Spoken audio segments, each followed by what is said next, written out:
Okay, good morning po sa inyo lahat mga lodi.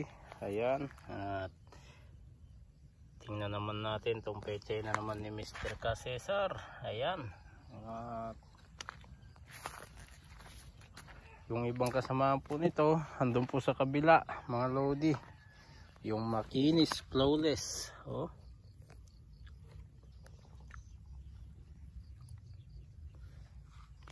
pang isang linggo na lang mga lodi.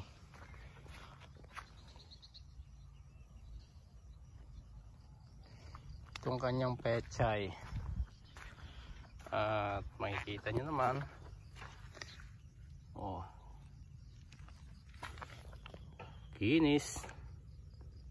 Flawless na flawless. At hindi siya magdamo mga lodi.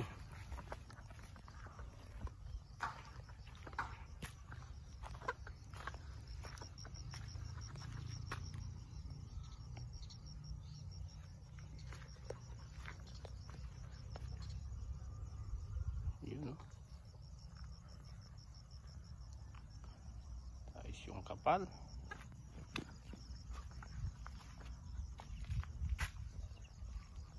Kwanto